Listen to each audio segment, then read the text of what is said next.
এত ঝগড়া করিস কেন বলে আমি বউয়ের পেটে লাথি মেরে দিলাম। ইভা তখন প্রেগনেন্ট। লাথি খেয়ে ইভা আমার দিকে তাকিয়ে থাকে, কিছু বলার সাহস হয়নি। আমার তখনই মনে পড়লো ও তো প্রেগনেন্ট। মনে মনে অনেকটা ভয় পেয়ে গেছি। আমার মাথায় চিন্তা ঢুকে গেল, এখন যদি ইভার কিছু হয়ে যায়, ওর গর্ভে আমার ছেলে বা মেয়ে সন্তানের কিছু হয়ে যায়। ইভা আমার দিকে তাকিয়ে কান্নার স্বরে বলল, তুমি আমার পেটে লাথি মেরেছ না, একদিন এর জন্য পস্তাবে।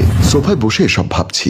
এই হলো 2 দিন আগের কথা। রাগের মাথায় ইভার পেটে লাথি মেরেছিলাম। ভেবেছিলাম আমি লাথি মারার আগেই ইভা সরে যাবে, কিন্তু না, ইভা সরেনি। আমি সবসময় ভাবতাম মেয়েটা এমন চুপচাপ কেন, অন্য মেয়েদের মতো রেগে কিছু বলে না কেন। কিছুদিন আগে, তুমি বসে থাকলে খাবে কখন, তুমিও খেয়ে নাও, তুমি খেয়ে নাও, আমি পরে খাবো, এখন কেন নয় বলে কষে একটা থাপ্পড় মেরে দিলাম। ইভা কিছু না বলে ভাত না খেয়ে উঠে চলে গেল। একটা কথা নিয়ে তর্ক করেনি। আমি আমার মতো খেয়ে নিলাম, আর খেয়ে একটি প্লেট নিয়ে ভাত তরকারি নিয়ে উঠে রুমের দিকে চলে গেলাম। আমি ভাতের প্লেট নিয়ে ইভার কাছে গিয়ে ওর পাশে বসে বললাম, ভাত না খেয়ে উঠে চলে আসলে কেন?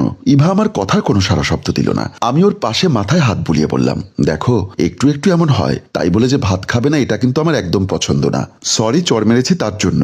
ইভার নীরবতা ভেঙে বলল, বাবা মায়ের ঘর বাড়ি ছেড়ে তোমার বাড়িতে এসেছি তোমার সাথে সারা জীবন একসাথে বাঁচবো বলে, আর তুমি সেই কিনা কথায় কথায় আমাকে মারো। তাহলে আমি কার কাছে যাব? ঠিক আছে, আর মারবো না, এখন ভাত খেয়ে নাও। দেখো না রাগ করে আছি, তুমি আমাকে খাইয়ে দাও। ওর কথায় আমি হাসি দিয়ে বললাম, পাগলি মেয়ে একটা। তারপর ওকে ভাত খাইয়ে দিচ্ছি। ও লক্ষ্মী মেয়ের মতো খেতে লাগলো। ভাবি, আপনি নিয়েছেন আমার ঘড়ি, এখন সেটা খুঁজে দিন। বোন, আমি সত্যি তোমার ঘড়ি দেখিনি। তোমার ঘড়ি আমি কেন নিব?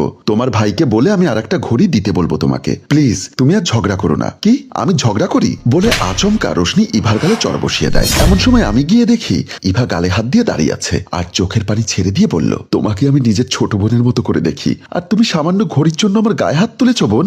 বেশ করেছি, এখন কি ভাইয়াকে বিচার দিবে?